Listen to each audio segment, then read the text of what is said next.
Greetings and welcome to my Immortal Assassin Cross farming build for Ragnarok Zero. The most important part of this build is the weapon selection. There are two types of playstyles for this type of build. There's something I call chill mode, where you just set your equipment and forget it, and an interactive gameplay mode, where you have to basically switch on gears to maximize draining and leeching effects and damage. So what do you need to farm magma efficiently? As a main hand weapon, it is recommended to get a one-handed sword or dagger with 3 slots and card them accordingly to the race of the dungeon. So in this example, let's take this Gladius. Gladius can be farmed in the Bathory map in Clock Tower. You want a combination of high attack and demon race, or increase physical damage to large monsters and demon race. The second one, increased physical damage, can also be shadow element. Every monster on this map is one-shottable, besides maybe for newer players. They may have problems with Nightmare Terror, so get as much damage as you can to one-shot the Nightmare Terrors. Here I have a combination of 2 Diabolic cards and the Driller card, which drains SP and Dragon monsters respectively. You could also do another combination with 2 Driller cards and 1 Diabolic card. These cards are interchangeable. As a newer player with low funds, it is advisable to get 2 Diabolic cards and a Driller card, because the Diabolic cards, basically you get them almost for free. So if they are not on the market, just shout out in the hashtag trade group, and there's always a player willing to sell them for cheap or give them out for free. A stronger option would be a Saber with 3 slots, also because of the size modifier, which is better with one-handed swords than with daggers, but it's much harder to farm a really good Saber compared to a good Gladius.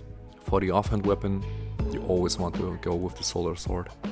In the Zero iteration of Ragnarok Online, Hunterfly cards are pretty nerfed and do not give you a drain effect, as you might know from the renewal, but an regeneration over time effect, making them less viable than before. So the next best option would be the Solar Sword, dropped by the Pharaoh MVP, or can be bought vending merchants from other players in Frontera. If you would like to main Assassin Cross and make it your main farmer, the first most important gear part you want to get Lighthalsen Legendary Conqueror armor with the Assassin Cross essence, which boosts your Meteor assault damage by 40%, making it even easier to one-shot everything in Magma Dungeon 2 without any buffs or any help from another character. My advice is mix a combination of good attack with survivability. For newer players who cannot one-shot with this setup and do not want to rely on a second character like a priest for Aspersio, there's a second playstyle, I'll call the interactive playstyle, where you switch your offhand weapon and keep the main hand weapon as a pure damage weapon. Basically what you do is putting your drain weapons on the F7, F8 slot, type in /Q2, and now you can switch with your mouse wheel up and down with offhand weapon. So if you would need HP drain, you go with the Solar Sword. If you need SP drain, you go Gladius or Saber with the SP drain cards. So how to play this build if you're really reliant on a damaged main hand weapon? For Euperus, you would like to get a Tsurugi with Formless Race and medium size mods, or an attack plus 50 to plus 60, as much attack as you can, and slot them with 2 3-joint cards. There's also a variation of this, medium formless. Also note that the best sword for Euperus would be the Earth Dragon sword, but unfortunately it is not equipable by thief classes, just swordsmen and merchants, so you can actually not put this item on.